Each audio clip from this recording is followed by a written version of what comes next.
कृपा सिंधु वहेव च पतितानां पावनेभ्यो वैष्णवेभ्यो नमो नमः। जय श्री कृष्ण चैतन्य प्रभु नित्यानंद श्री अद्वैत गदाधर श्रीवासादि गौर भक्तवृंद। हरे कृष्ण कृष्ण कृष्ण हरे हरे, हरे राम राम राम हरे हरे। गुरुवे गौरचंद्राय राधिकाय तदालये कृष्णाय कृष्ण भक्ताय तद्भक्ताय नमो नमः। हरे कृष्णा। आप सभी भक्तों का इस माधुर्य कादम्बनी के पाठ्यक्रम में बहुत बहुत स्वागत है और अभिनंदन है। हम लोग श्रीमद् भागवतम के माधुर्य कादम्बनी के अष्टम अमृत वृष्टि के ऊपर चर्चा कर रहे हैं, जिस ग्रंथ का अंतिम वृष्टि है, जिसमें ढेर सारे अनुच्छेद हैं। उस अनुच्छेदों को हम लोग पढ़ते हुए हम लोगों ने सबसे पहले उस प्रेम तत्व को समझा। प्रेम तत्व को समझा मतलब सिर्फ और सिर्फ उसका बहुत दूर से हम लोगों ने उसको केवल एक पारिभाषिक परिभाषा के रूप में, एक शब्द के रूप में केवल हम लोगों ने उसको समझा। क्योंकि प्रेम जब तक हमारे हृदय के अंदर घटित नहीं होगा तब तक हम प्रेम को यथार्थ रूप में समझ नहीं सकते। केवल हम उसको दूर दूर से अभी समझने का प्रयास कर रहे हैं।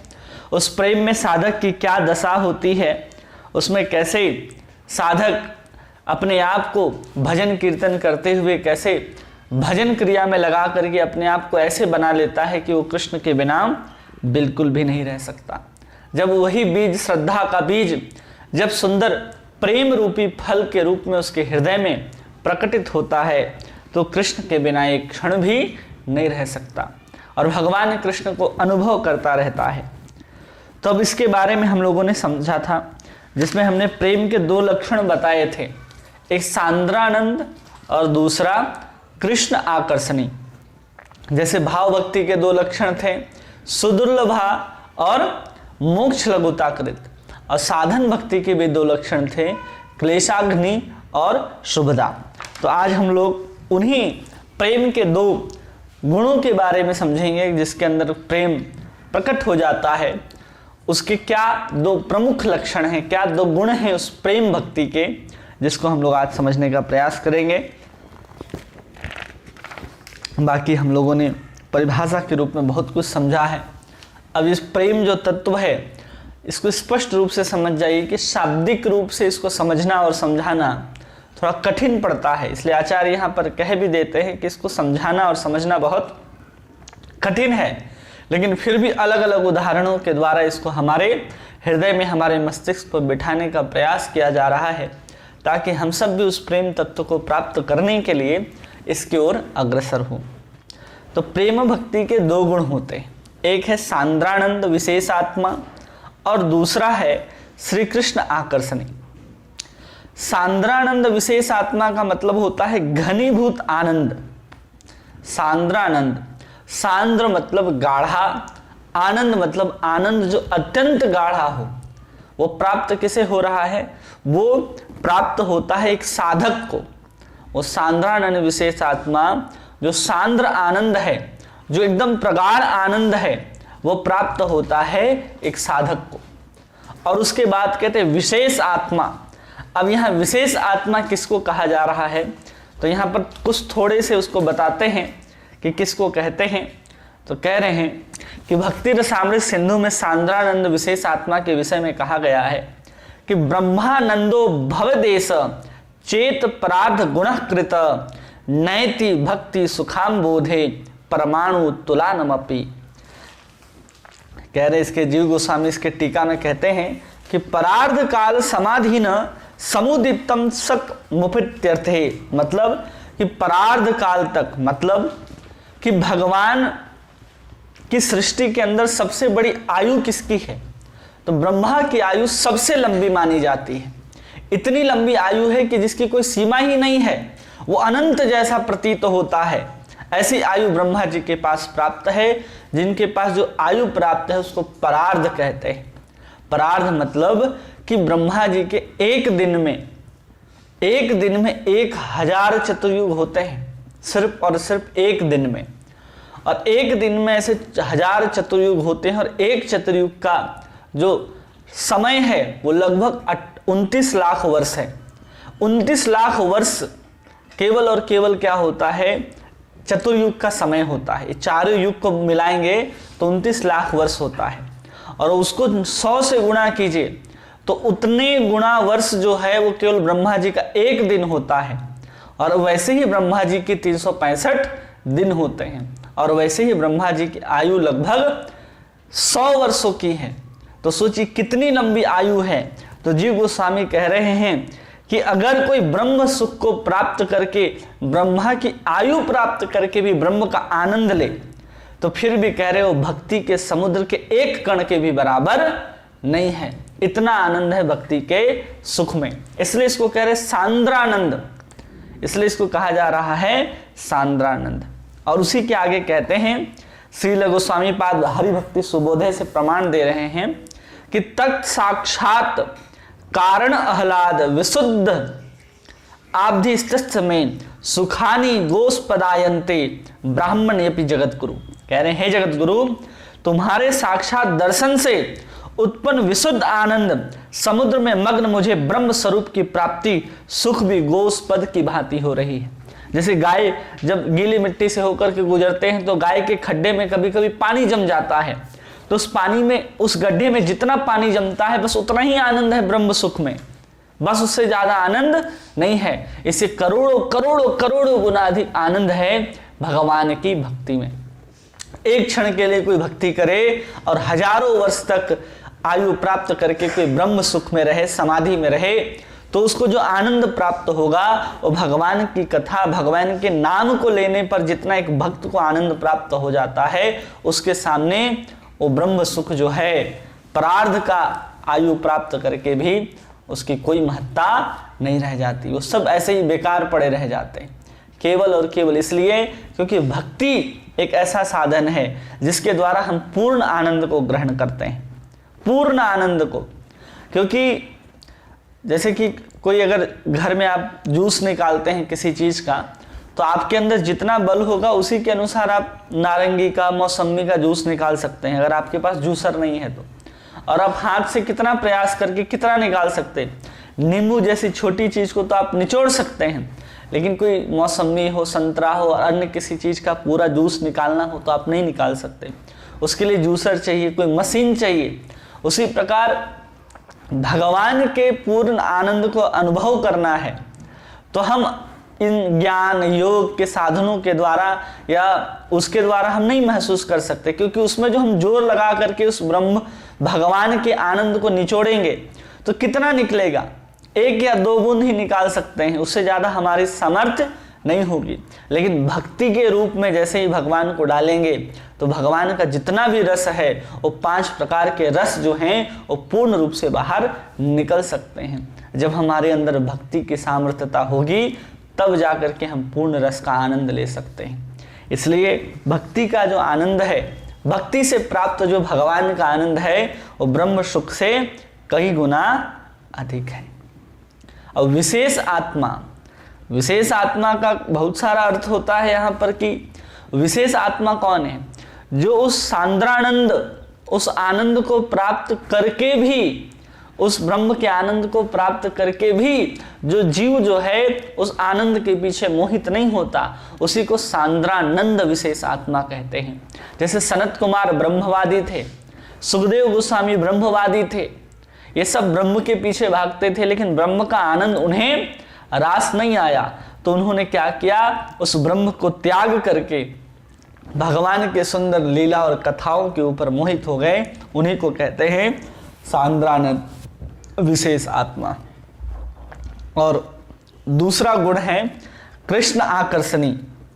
तो कृष्ण आकर्षणी के विषय में रूप गोस्वामी कहते हैं भक्ति रसामृत सिंधु में, कृत्वा हरि में प्रेम भाजाम प्रिय वर्ग समन्वितम भक्ति वशीकरोति श्री कृष्ण आकर्षणी मतः। कहते हैं कि प्रिय वर्ग सहित, केवल अकेले कृष्ण को नहीं, कृष्ण के साथ राधा रानी, कृष्ण के साथ अष्टसखियाँ, कृष्ण के साथ उनके ग्वाल बाल, कृष्ण के साथ उनकी गैयाँ, कृष्ण के साथ उनका धाम, कृष्ण के साथ, उनका सब परिकर के साथ कृष्ण प्रेम भाजन के रूप में आकर्षण के वशुभूत करने के कारण भक्ति को श्री कृष्ण आकर्षणी कहा गया है। मतलब भक्ति केवल कृष्ण को नहीं, कृष्ण के सहित जितने भी उनके परिकर आदि हैं सब के साथ एक भक्त जो है कृष्ण को अपनी ओर आकर्षित कर सकता है। ये प्रेम का लक्षण है। जब व्यक्ति प्रेम की अवस्था में पहुंचेगा तब ये दोनों लक्षण जो हैं, दोनों गुण जो हैं हमारे सामने प्रकट होंगे, अन्यथा प्रकट नहीं होंगे। ऐसे कृष्ण के जो प्रिय वर्ग हैं, कौन आकर्षित होते हैं? बलराम जी हों, चाहे उनके अन्य परिकर हों, धामवासी हों, वो सब के सब आकर्षित होंगे। केवल और केवल एक बार हमारे हृदय में प्रेम रूपी भक्ति जो है वो प्रकट हो जाए। श्रीमद् भागवतम में भी इसका प्रमाण मिलता है कि जहाँ 7वें स्कंद में महाराज युधिष्ठिर और नारद जी का वार्तालाप है, वहाँ पर कहते हैं नु यूयन्द्रलोके बत भूरि भागा लोकं पुनानां मनयो भयन्ति येषां गृह्णावसतीति साक्षात् गूढ़ं परब्रह्म मनुष्यलिंगम। कह रहे हैं विश्वनाथ चक्रवर्ती ठाकुर इस श्लोक की व्याख्या करते हुए बतलाते हैं कि प्रहलाद का बहुत बड़ा सौभाग्य है। यहाँ कह रहे हैं कि प्रहलाद का बहुत बड़ा सौभाग्य है। क्यों? क्योंकि भगवान का दर्शन किया है, किंतु हम लोग बड़े दुर्भागा हैं। कौन कह रहा है ये बात? ये बात कह रहे हैं राजा युधिष्ठिर नारद जी से कि बहुत सौभाग्यशाली हैं। कौन? प्रहलाद, क्योंकि उन्होंने भगवान का दर्शन किया है। और इस प्रकार महाराज युधिष्ठिर जो हैं वो नारद जी को कह रहे हैं कि प्रहलाद से और प्रहलाद के गुरु मुझ नारद से, दूसरे भक्तों से, यहाँ तक कि यदुपुर वासियों से विशिष्ट मरीचि हो, कश्यप हो, ब्रह्मा हो, रुद्र आदि हो, उनसे भी तुम लोग पांडव लोग परम सौभाग्यवान हो, ऐसा कह रहे हैं।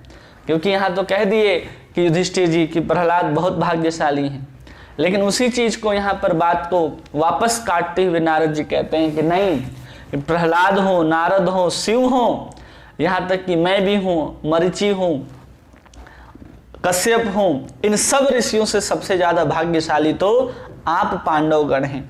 क्यों पांडवगण हैं? तो कहते हैं कि आपने दर्शन आदि के द्वारा त्रिभुवन को पवित्र करने वाले ऋषि मुनिगण अपने को सब प्रकार से पवित्र करने के लिए तुम्हारे घर में आते हैं। क्योंकि जितने भी ऋषि मुनिगण हैं, चाहे नारद जी भी, और नारद जी बार बार पांडवों के पास, युधिष्ठिर के पास क्यों आते? क्योंकि भगवान वहां बैठे रहते हैं। सामने युधिष्ठिर का सिंहासन लगा होता है, पांचों और 4 भाइयों का सिंहासन लगा होता है, और ठीक राजा के बगल में एक सिंहासन लगा होता है भगवान कृष्ण का, जहां भगवान कृष्ण आकर के बैठते हैं।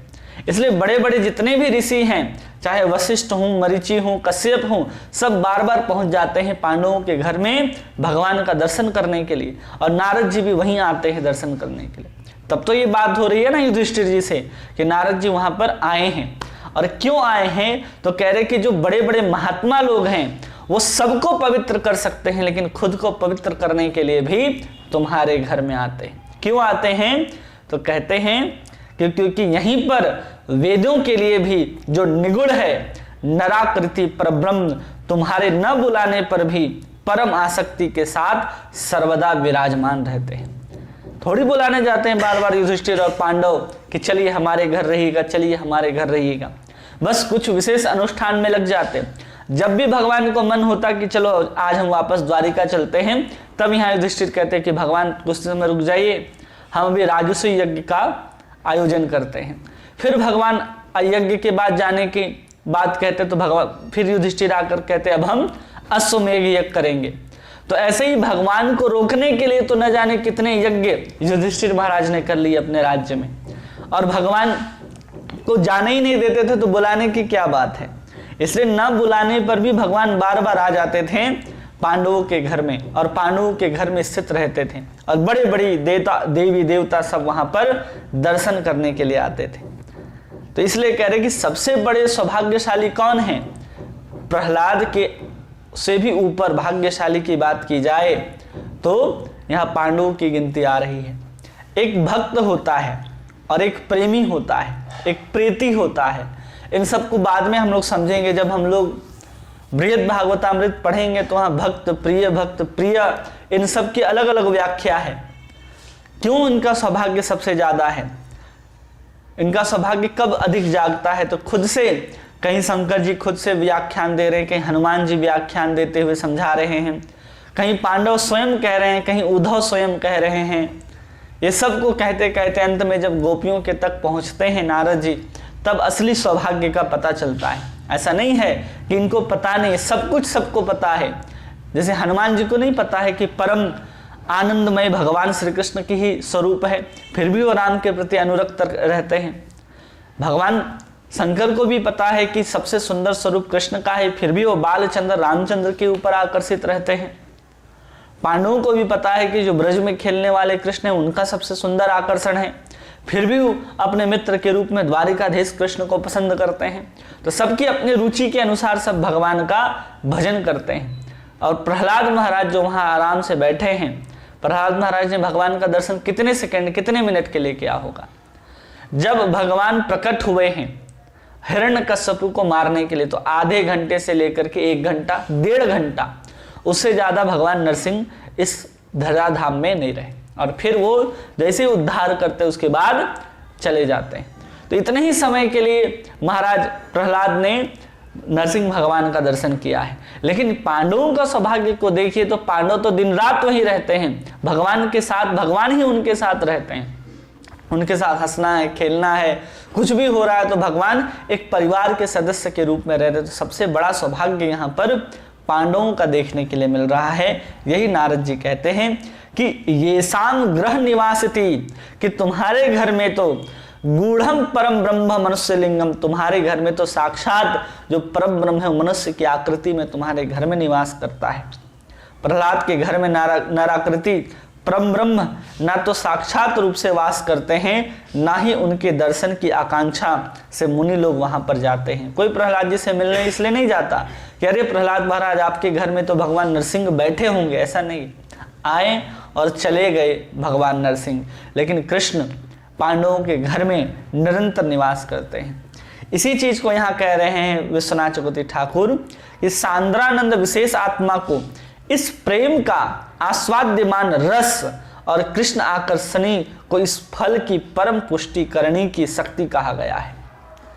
कि जो सांद्रानंद विशेष आत्मा है, इस प्रेम फल का आस्वाद्यमान रस है कि कितना आनंद होगा प्रेम में, तो इसकी कोई सीमा नहीं है। क्योंकि परार्ध तक भी ब्रह्म का आनंद लिया जाए तो भक्ति के सुख का, भक्ति के आनंद का एक कण के भी बराबर नहीं है ब्रह्म का आनंद। तो सोचिए कितना आनंद होगा जहां आनंद की कोई सीमा नहीं है।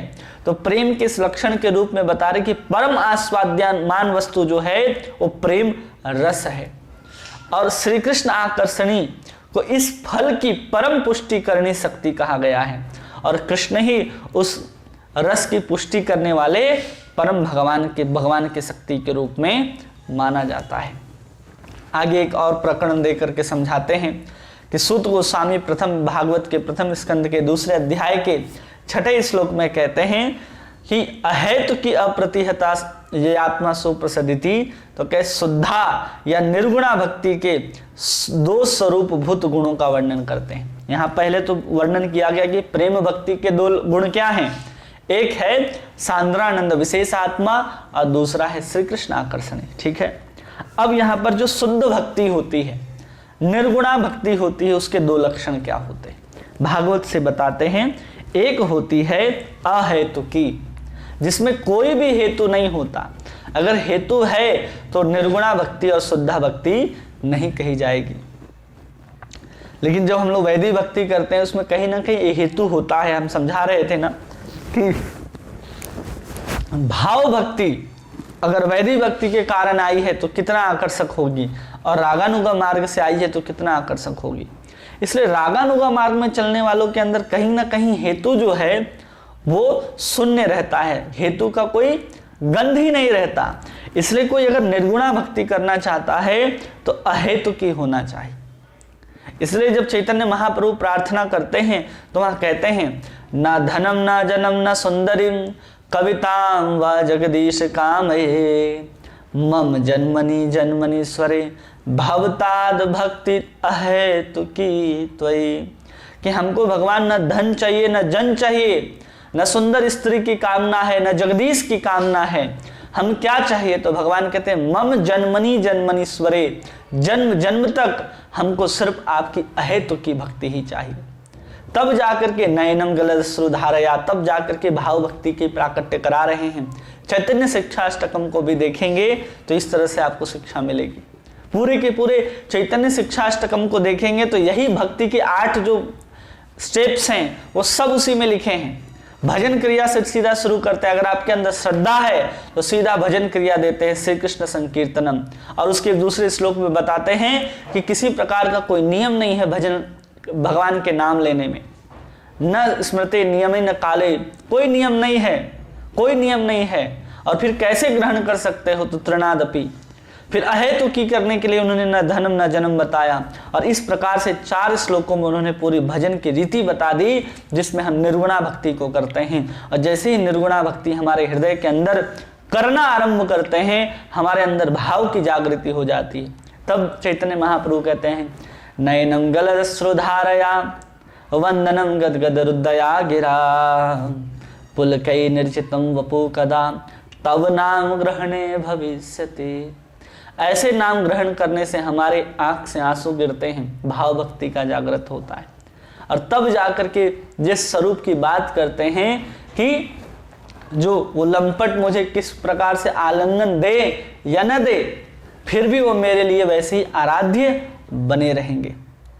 अंतिम श्लोक में कहते हैं ना चैतन्य महाप्रभु, किन्हीं को अगर चैतन्य शिक्षाष्टकम के पूरे भाव को समझना है तो वो भी हमारे YouTube पे उपलब्ध है। चैतन्य शिक्षाष्टकम के पूरे लगभग 40-40 मिनट का एक वीडियो होगा, आप उसको देख करके समझ सकते हैं कि चैतन्य शिक्षाष्टकम जो उनको क्यों कहा जाता है। चैतन्य महाप्रभु की समस्त शिक्षा अंत लीला से उठा करके चैतन्य शिक्षाष्टकम के आखिरी में चैतन्य महाप्रभु कहते हैं, सब कुछ शिक्षा देने के बाद अपने मुख से कहे हुए यही मुख्य 8 श्लोक है चैतन्य महाप्रभु के, जो उन्होंने स्वयं कहे हैं।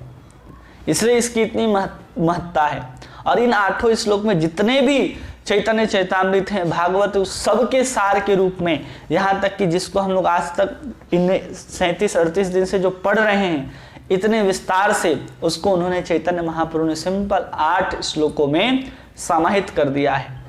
अगर कोई देखे हो उस वीडियो को तो उसको ग्रुप में डाल दिया जाएगा, किसी को लिंक मिल जाएगा, तो आप उसको जरूर सुनिए, तो आपको बल मिलेगा कि हाँ, एक एक जो अष्टकम है उसी 8 अष्टकम को पढ़ करके हम कैसे कृष्ण के प्रेम को प्राप्त कर सकते हैं। और यहाँ भी वहाँ भी आशीर्वाद है कि अगर कोई चैतन्य शिक्षाष्टकम को रोज पढ़ता है तो उसको भी कृष्ण प्रेम प्राप्त हो जाएगा। इसलिए हमें रोज चैतन्य शिक्षाष्टकम पढ़ने का प्रयास करना चाहिए, रोज। तब हमारे जीवन में ऐसा आएगा कि हम एक एक भक्ति को प्राप्त कर रहे हैं। उसी प्रकार हरे कृष्ण महामंत्र भी है। हरे कृष्ण महामंत्र के 8 पद हैं। हरे कृष्ण कृष्ण कृष्ण हरे हरे, हरे राम राम राम हरे हरे। 8 एक बार हरे कृष्ण कहेंगे, हमारा जो भजन है वो पूर्ण हो गया। फिर एक बार हरे कृष्ण कहेंगे, जितने भी नियम थे वो सबसे ऊपर उठ गए। फिर जब हम कृष्ण कृष्ण कहते हैं तो हमारे अंदर की अहेतु की निर्गुणा भक्ति प्रकट हो जाती है। फिर जब हम हरे हरे पुनः कहते हैं, भाव भक्ति में पहुंच जाते हैं। फिर हरे राम कहते हैं, हम और आगे बढ़ करके प्रेमा भक्ति की ओर आगे बढ़ जाते हैं। फिर जब हरे राम कहते हैं तो हम कृष्ण के बिना एक पल भी नहीं रह सकते। जहाँ चैतन्य महाप्रभु कहते हैं कि जगत शून्य लग रहा है, पूरा का पूरा जगत जो है अब हमें शून्य लग रहा है। और फिर जब हम हरे हरे कहते हैं उसके बाद तो कृष्ण से ऐसी लगन लग जाती है, कृष्ण मिले ना मिले अब कृष्ण के ऊपर है। अब हम तो कृष्ण कृष्ण करते करते अपने जान को, अपने प्राण को अंतिम क्षण तक धारण करेंगे। मिल गए तो कृष्ण की इच्छा, ना मिले तो कृष्ण की इच्छा, तो कृष्ण की जो प्रेम है वो हमें प्राप्त हो ही गई। इसलिए पूरे के पूरे महामंत्र में भी वही अष्टकम है, वही सब कुछ है। इसलिए जब नाम जप करते हैं तो उसके लिए बहुत सावधान होना है। इस नाम कोई छोटा मोटा नाम नहीं कि अरे इसमें तो 3 ही अक्षर है, हरे कृष्ण और राम, इसके अर्थ में जाएंगे तो पूरे के पूरे वेद पुराण शास्त्र सब उलटने पड़ जाएंगे और सब के अर्थ यही तीनों शब्द में समाहित हैं। इसके लिए यहाँ पर सूत गोस्वामी कह रहे हैं कि सबसे पहला शर्त है हमारे अंदर निर्गुणा भक्ति की, शुद्ध भक्ति की, अहेतु की। कोई हेतु हमारे अंदर नहीं होना चाहिए, कोई फल आकांक्षा नहीं होना चाहिए हमारे अंदर। और दूसरा है अप्रतिहता, सब प्रकार के विघ्नों से रहित होना चाहिए। और भजन काल में उपस्थित होते हैं अगर विघ्न, तो उसके द्वारा अभिभूत नहीं होना चाहिए। जब हम अनर्थ काल हमारा चल रहा होता है तो हम अनर्थों के आने के कारण भजन कभी भी शिथिल नहीं हो, हम दृढ़ता पूर्वक लगे रहें और अपने दीनता और उत्कंठा के साथ हम वर्धित होते रहें, जिससे भजन के पथ में उन्नति होती है। भजन के पथ पर अगर विघ्न आते हैं, आप विघ्न से विचलित होकर के भजन छोड़ देते हैं, तो भजन से आप कभी भी प्रगति नहीं कर पाएंगे। उस विपरीत परिस्थिति में भी आप, उस अनुकूल परिस्थिति के न रहते हुए भी आप कृष्ण का वैसे ही भजन करते हैं, तो यहाँ पर कह रहे हैं कि आपके अंदर की दीनता और आपकी उत्कंठा वैसे ही बनी रही अगर आपकी विपरीत परिस्थितियों में भी, तो आप भजन के पथ पर उन्नति कर सकते हैं। और प्रेम के स्तर में भक्त प्रेम फल के आस्वादन में तो इतना मत्त हो जाता है, इतना मत्त हो जाता है कि विघ्न बाधा तनिक भी प्रभावित नहीं होता। वहाँ तो चलो बुद्धिपूर्वक प्रयास पूर्वक हम विघ्न से बचते हुए, विघ्न को सहते हुए भजन करते हैं, लेकिन प्रेम की अवस्था को प्राप्त करते हुए जब हम कर लेते हैं तो विघ्न से प्रभावित ही नहीं होते हैं। कैसे नहीं होते, तो उदाहरण दे रहे हैं। जैसे महाबलशाली योद्धा होता है, जब रण क्षेत्र के युद्ध क्षेत्र में जब प्रवेश करता है तो ऐसे आवेश में युद्ध करता है कि भूल जाता है कि किधर घाव लग रही, किधर चोट लग रहा है, किसका गर्दन उतर रहा है, किसकी हाथ है, किसकी टांगे कट रही हैं, कोई चिंता नहीं होता। न दूसरे के शरीर के कटने का दुख होता है, न दर्द होता है, न उसके खुद के शरीर में कोई दुख तकलीफ आ जाए, छील काट कुछ भी पड़ जाए, तो युद्ध में रण क्षेत्र में पड़े हुए योद्धा को किसी प्रकार की चिंता नहीं होती। वैसे ही जैसे कोई धन का लोभी व्यक्ति है, जब धन की लोलुपता इतनी उसके अंदर बढ़ जाती है तो पाप के विषय में विचार नहीं करता, वो गलत कार्य को कर ही देता है, वो चोरी के कार्य को कर ही देता है। उसी प्रकार एक प्रेमी भक्त, वो किसी भी शुभ अशुभ विचार से रहित होकर के प्रेम रस का आस्वादन करने में प्रमत्त हो उठता है। वो जब प्रेम की अवस्था में पहुंच जाता तो क्या शुभ है क्या अशुभ है उसकी कोई चिंता नहीं करता, केवल अपने प्रेमास्पद को सुखी करने के लिए वो सब प्रयास करता जाता है। और इस विश्व में भूख और खाद्य वस्तु एक दूसरे का विनाश किया करती है। स्टेटमेंट क्या है कि इस विश्व में जो भूख है और जो भोजन है वो एक दूसरे का विनाश करती है। भूख लगती है, आप भोजन को खा जाते हैं, और भोजन को करने के बाद भोजन जो है आपके भूख को खा जाती है। ये दोनों एक दूसरे को खा जाती है। उसी विषय में प्रेम राज्य की रीति जो है कुछ ऐसा ही विलक्षण है। क्या है, तो प्रेमिक स्फूर्ति, स्वप्न और साक्षात्कार में जितनी अधिक कृष्ण की माधुरी का आस्वादन होता है, उतनी ही अपरिमित उत्कंठा वर्धित होती है, और उसकी आस्वादन की लोलुपता जो है वो अत्यंत अतिशय रूप में वर्धित हुआ करती है। जैसे हमको जितना भूख लगता है हम उतना भोजन करते हैं तो उतना भोजन समाप्त हो जाता है, फिर आपको भोजन इकट्ठा करना है, फिर भूख लगेगा, फिर आप भोजन करके उस भूख को मिटाएंगे। उसी प्रकार प्रेम को जो स्फूर्ति होती है, प्रेमी को स्वप्न में जो भगवान के दर्शन होते हैं और साक्षात रूप में जो भगवान के दर्शन होते हैं, तीनों अवस्था में आस्वादन करता है। लेकिन तीनों अवस्था में आस्वादन करने के बाद भी वो आस्वादन करके तृप्त नहीं होता, वो और भी बढ़ता जाता, उसकी लोलुपता और भी बढ़ती जाती है। जिस प्रकार एक तृष्णा का आस्वादन का परिमापक होता है, जितना अधिक हमें तृष्णा होगी उतना अधिक हम कृष्ण की ओर भागेंगे, जितना अधिक हमें भूख होगा भोजन उतना स्वादिष्ट लगेगा, जितना हमें भूख होगा हम उतनी तीव्रता से भोजन की ओर दौड़ेंगे।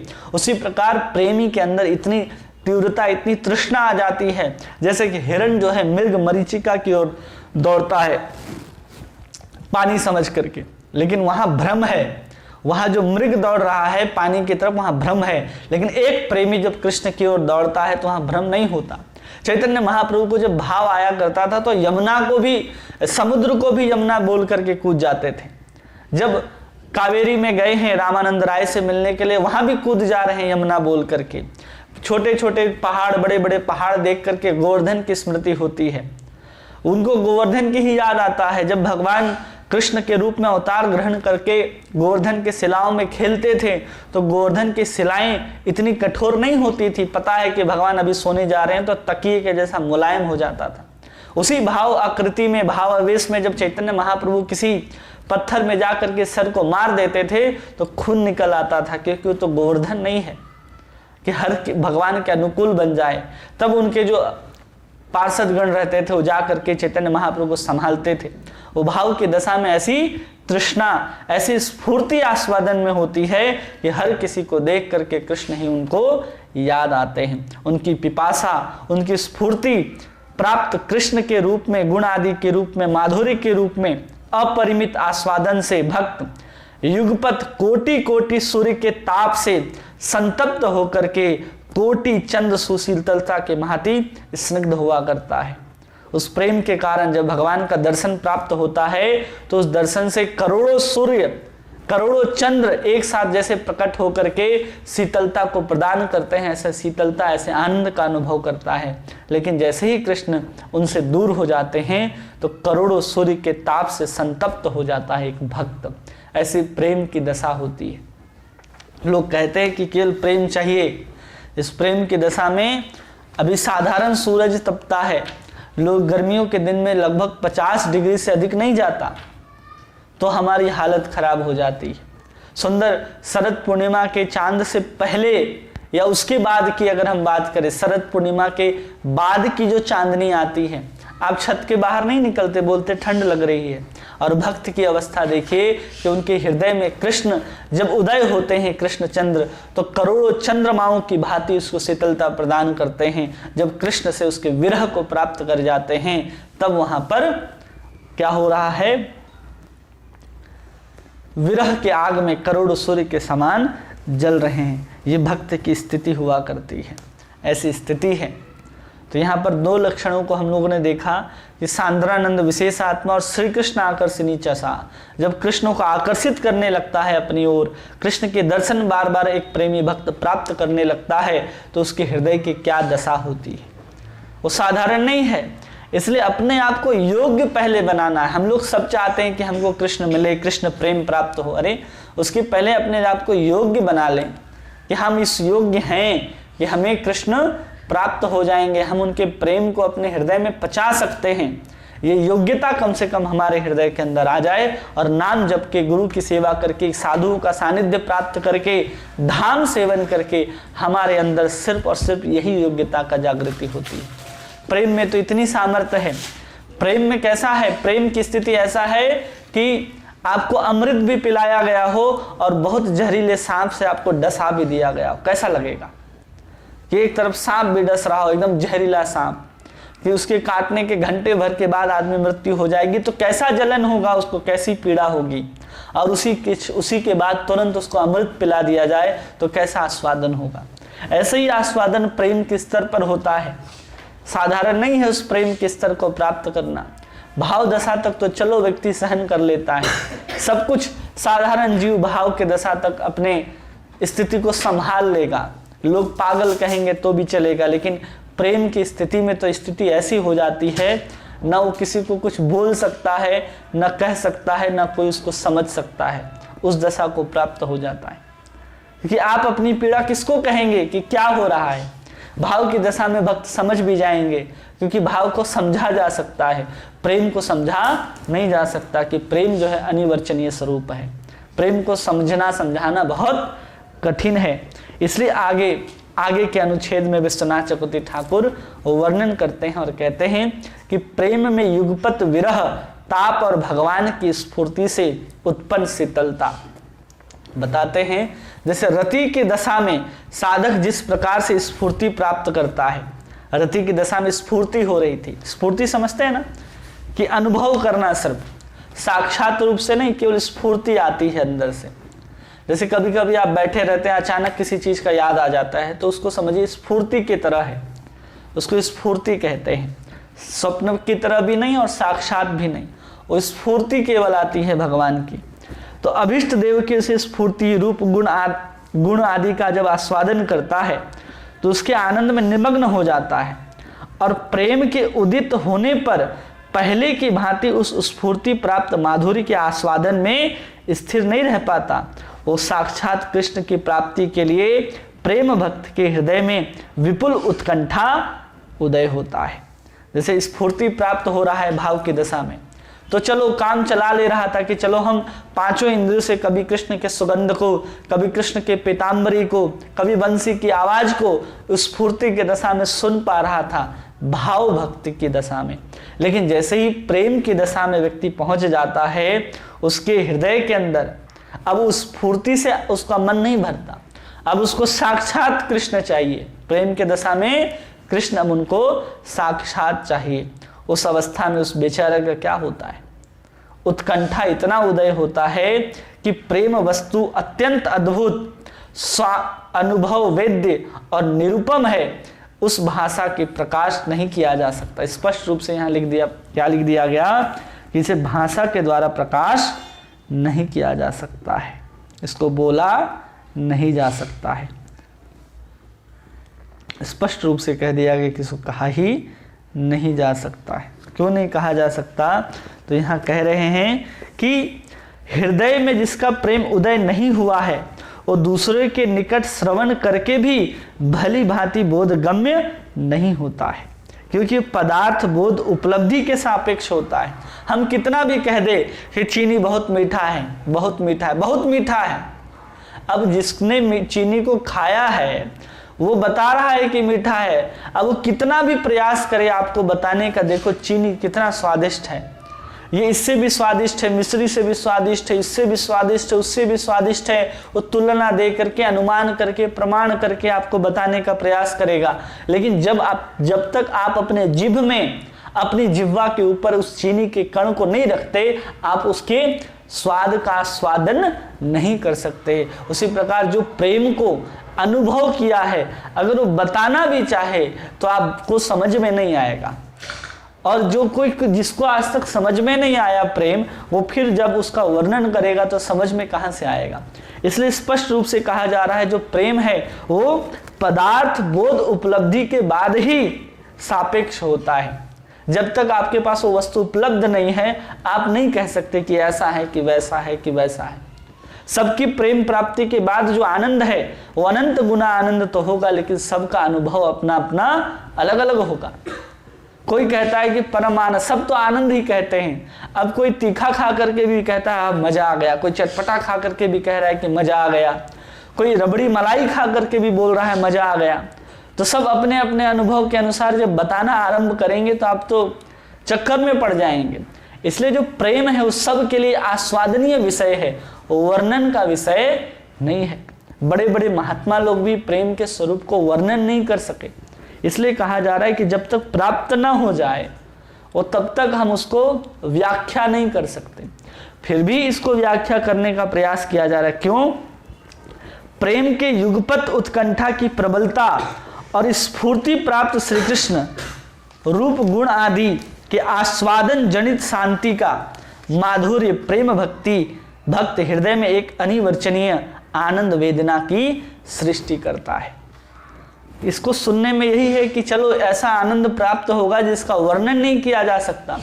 जिसका वर्णन किया जा सकता है, जिसको सब लोग वर्णन कर पा रहे हैं, वो वस्तु भी साधारण होगी, इसलिए सब लोग उसका वर्णन कर पा रहे हैं। हमें साधारण वस्तु नहीं चाहिए, हमें असाधारण वस्तु चाहिए, जिसके बारे में न कोई सोच सकता है, न बोल सकता है, न अनुभव कर सकता है, न किसी को बता सकता है, न किसी को जता सकता है। वो केवल और केवल आपके और कृष्ण के बीच के अनुभव का विषय रह जाता है। या तो आप अनुभव करते हो या तो कृष्ण अनुभव करते हैं, बीच में कोई तीसरा होता ही नहीं है प्रेम वस्तु को अनुभव करने के लिए। जब आप भाव के दशा में हैं, आपकी आंख से निकलते आंसू को कोई दूसरा भी देख सकता है, आनंद हो सकता है, लेकिन प्रेम आपके अंदर है तो उसके तंतु, उसके तरंग चारों तरफ तरंगायित होंगे। लेकिन जो प्रेम का जो आस्वादन है वास्तव में कौन करेगा? केवल और केवल कृष्ण ही करेंगे और कोई आस्वादन नहीं कर सकता।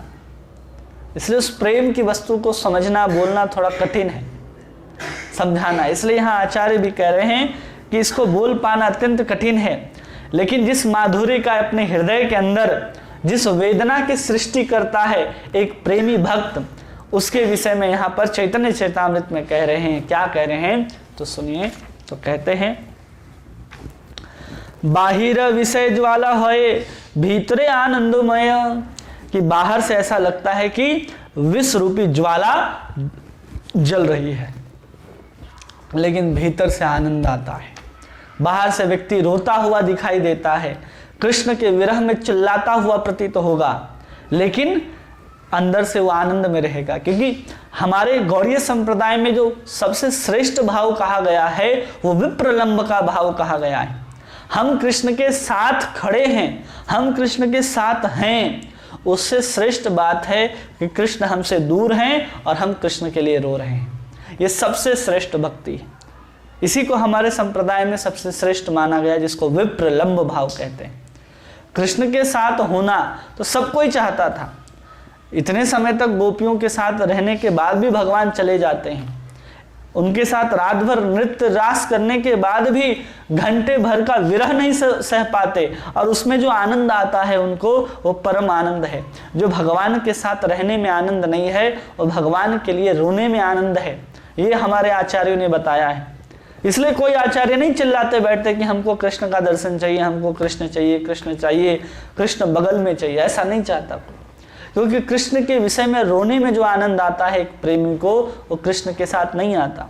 और जब प्रेमी व्यक्ति को कृष्ण मिल भी जाते हैं, उस समय भी वो बेचारा विप्रलंब भाव में ही रहता है, क्योंकि वो मिलने के बाद ये सोचता रहता है कि अब इसके बाद तो विरह होगा ही होगा, अब मिलन हुआ है तो अब बिछड़ेंगे ही बिछड़ेंगे। घंटे भर के लिए मिले हैं, 2 घंटे के लिए, 7 घंटे के लिए मिले हैं, लेकिन जैसे ही सुबह होगा, सुबह की जब किरण फूटेगी तो भगवान कृष्ण को रात समाप्त करके घर जाना ही पड़ेगा। इस भय से हमेशा एक प्रेमी भक्त जो होता है वो आक्रांत रहता है। वो भगवान के साथ संयोग में भी रह करके वियोग का अनुभव करता है कि भगवान चले जाएंगे। और जब वियोग में रहता है तो उस समय तो वियोग है ही, लेकिन इस बात का संयोग का अनुभव करके आनंद ले रहा होता है कि अब भगवान हमें मिलेंगे। वो प्रेमी भक्त की ये दशा है। इसलिए कह रहे हैं कि बाहर से ऐसा लगेगा कि ये तो जल रहा है बेचारा, लेकिन अंदर से कह रहे हैं कि आनंदमय। कृष्ण प्रेमार अद्भुत चरित्र। कृष्ण का प्रेम जो है उसका चरित्र बहुत अद्भुत है। लगेगा जैसे किसी विषद ज्वाला अंदर से बाहर से देखने में प्रतीत हो रहा है कि कोई भयंकर जहर दे दिया गया हो इसको, ऐसा उसको प्रतीत होगा। ऐसा शरीर के हाव भाव बदल जाएंगे, अब शरीर में प्राण रहेगा कि नहीं रहेगा ऐसी दशा हो जाएगी, लेकिन अंदर से वो पूर्ण आनंद में समाहित रहेगा। कैसे रहेगा तो उसको उदाहरण देते हैं। यही प्रेम आस्वादन तप्त इक्षु चर्वण।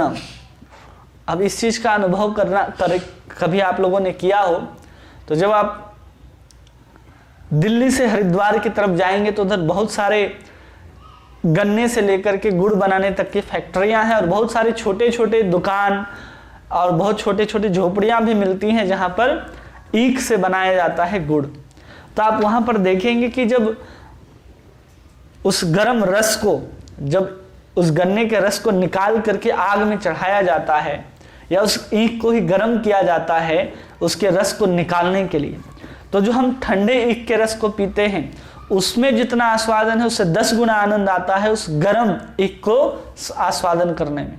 वो गर्म भी लगता है, इतना गर्म होता है कि आपका जीभ जल जाएगा, लेकिन इतना स्वाद होता है कि आप उसको छोड़ नहीं पाते। जैसे चाय आप लोग पीते हैं, कोई कॉफी पीता है, कोई भी गर्म चीज, दूध भी अगर आप पीते हैं तो एक बार जब जीभ जलता है तो आप थोड़ा सा रुक जाते हैं, थोड़ा ठंडा होने दो। लेकिन यहाँ पर तप्त इक्षु चर्वण का यहाँ बात है जिसमें कह रहे हैं कि मुख ज्वले न जाए त्यजन। मुख के जलने के बाद भी आप उस गर्म ईख को कभी भी त्याग नहीं सकते। गर्म लग रहा है लेकिन इतना आस्वादन आएगा उसको चखने में कि आप उसको छोड़ ही नहीं सकते।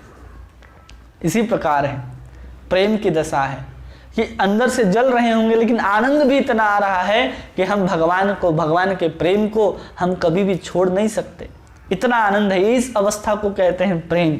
और फिर कह रहे हैं कि सही प्रेमा यार मने तार विक्रम से ही जाने विषामृत एकत्र मिलन, कि जिसके मन में ये प्रेम आता है तार विक्रम से ही जाने, कि वही इसकी विक्रमता के, इसकी महानता को जान सकता है। विष अमृत एकत्र मिलन, जहाँ जहर और अमृत का एक साथ मिलन होता है, वो प्रेम की अवस्था है।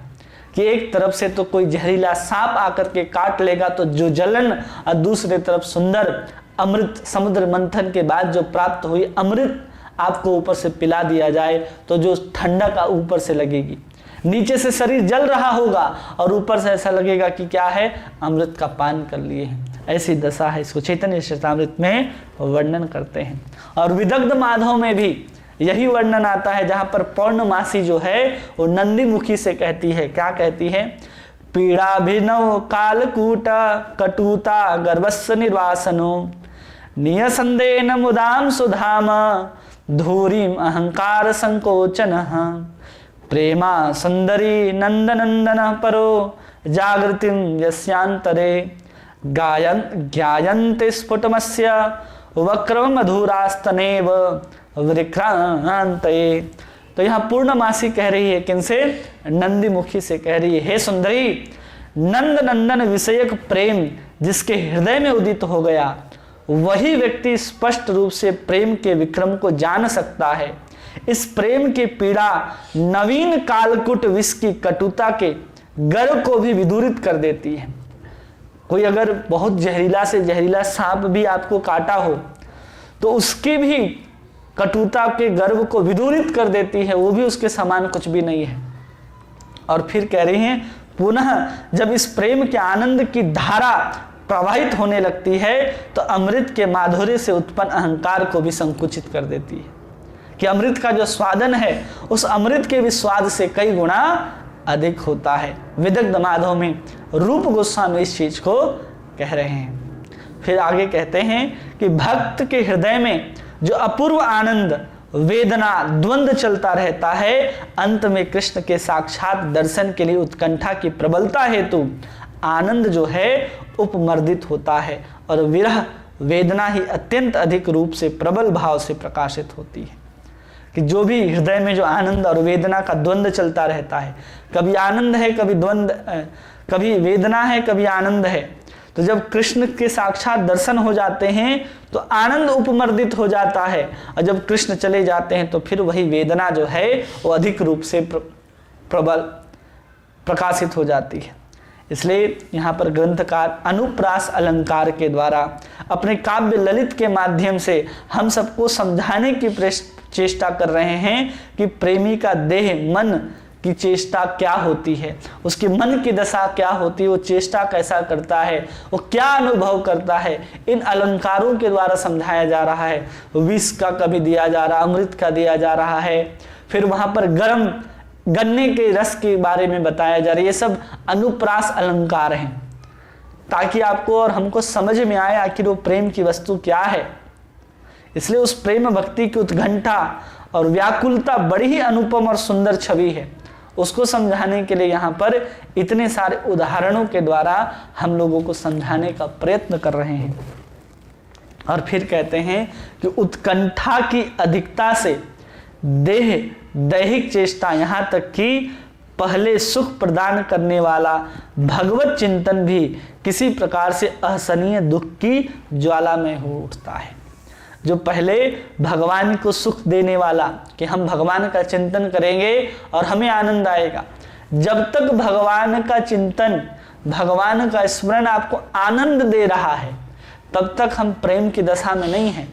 लेकिन जैसे ही हम भगवान को याद करते ही उस विषय ज्वाला में, वैसे हमारा देह वेदना के साथ, हमारा मन हृदय वेदना के साथ व्याकुल होने लगता है। जैसे बहुत बड़ी अग्नि जला दी गई हो हृदय के अंदर कृष्ण का नाम लेते के साथ, और पूरा का पूरा असहनीय दुख का हम अनुभव करने लगे, तब समझना चाहिए कि अब हम प्रेम की दशा को प्राप्त कर लिए। इसलिए बड़े बड़े महात्माओं को देखिए, पुंडरीक विद्यानिधि जहाँ पर गदाधर को लेकर के गए हैं, अब गदाधर वहां पर पहुंचे हैं और उनको लगने लगा कि ये तो साधारण इतने ऐश्वर्य में रहने वाला व्यक्ति, और वहां पर वो गा देते हैं कि तव कथामृतम तप्त जीवनम कवि भेड़ितम कल्मशापहम, जैसे इस श्लोक को सुनते हैं वहां पर पुंडरीक विद्यानिधि जो सुंदर चमचमाते हुए दूध के फेन के समान जो बिस्तर पर लेटे हुए थे, पान को पीकदानी के चांदी के पीकदानी में थूक रहे थे, वो पूरा का पूरा पान उनके हृदय में ऐसे गिरने लग जाता है, आंख से आंसू की धारा गिरने लगती है। वे श्वेत सुंदर पर्यंक के ऊपर से गिर करके गद्दाधर के चरणों में गिर जाते हैं। तुरंत उठा करके माफी मांगना पड़ता है वहां कि हमने इतने बड़े वैष्णव के प्रति अपराध किया, और गदाधर को उनके प्रति दीक्षा ग्रहण करनी पड़ती है अपने अपराध को समन करने के लिए। ऐसी दशा होती है कि जब हम कृष्ण का नाम लेते हैं तो असह्य दुख होता है। आज हमें आनंद ही नहीं आ रहा तो दुख की तो बात ही क्या है। पहले हम कृष्ण का नाम लेते लेते कृष्ण के नाम में आनंद लेना शुरू करेंगे, और फिर वही कृष्ण नाम लेते लेते हम कृष्ण के विरह में वही कृष्ण नाम हमें दुख देना आरंभ कर देगा। उसी को प्रेम की सीमा कहा जा रहा है। जब तक आनंद आ रहा है आप भाव के ही दशा में हैं। जब वो दुख देने लगे कि कृष्ण की याद आई और आपका हृदय के अंदर कृष्ण से मिलन की उत्कंठा ज्वाला भभक उठे, तो समझना चाहिए कि अब हम प्रेम की दशा की ओर आगे बढ़ रहे हैं। इसका आगे वर्णन करते हैं कि इस समय जल के बिना जैसे मछली छटपटाती है, उसी प्रकार कृष्ण के बिना भक्त की वैसी दशा हो जाती है। भगवान के विरह में प्रेम भक्ति को सारा का सारा विश्व जो है शून्य के समान दिखाई देता है। जैसे अंतिम 7वें श्लोक में कहते हैं शिक्षाष्टकम में कि शून्यायतम जगत सर्वम गोविंद विरहेण में, कि गोविंद के विरह में सारा का सारा विश्व जो है वो शून्य लगता है। वैसे ही एक प्रेमी भक्त को पूरा का पूरा जो संसार है वो शून्य के समान दिखाई देने लगता है।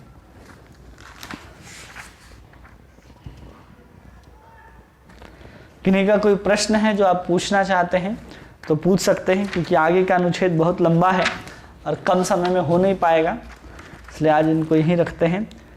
ठीक है, तो आगे हम लोग अध्ययन करेंगे कि जहाँ पर प्रेम से आकर्षित होकर के भगवान अपने भक्त को कैसे दर्शन देते हैं, क्या क्या अनुभव करता है भक्त, उस दर्शन के बारे में हम लोग आगे देखेंगे। भक्त को कैसे संतावना देने के लिए आते हैं, प्रेम में कैसे औदार्यता सौमनस्वता सब प्रकट होता है। भगवान सब गुणों के सम्राट हैं, तो उसमें भक्त वत्सलता जो भगवान के अंदर गुण है वो कैसे महान गुण है। भगवान के अंदर दोष भी जब होते हैं तो दोष भी महागुण के समान कैसे प्रकट होते हैं। किसी व्यक्ति के अंदर दोष हो तो दोष ही कहे जाएंगे, लेकिन भगवान के अंदर जो दोष होते हैं वो दोष होते हुए भी भगवान के अंदर गुण के रूप में प्रकट होते हैं। कैसे होते हैं वो एक प्रेम भक्ति ही समझ सकता है। जो दोष साधारण व्यक्ति को लगते हैं ये दोष है भगवान के अंदर, लेकिन भगवान के अंदर दोष नहीं है। तो क्या क्या दोष हैं और क्या नहीं है, किसको भगवान के अंदर दोष के रूप में देखा जाता है और किन गुणों को भगवान के अंदर दोष के रूप में नहीं देखा जाता है, इसको हम लोग इसी आगे के अनुच्छेद में पढ़ेंगे। किन्हीं का कोई प्रश्न है, जो बात आपको समझ में ना आई हो या आप समझना चाहते हो फिर से, तो आप प्रश्न पूछ सकते हैं। किसी भी माता जी का, प्रभु जी का कोई प्रश्न हो।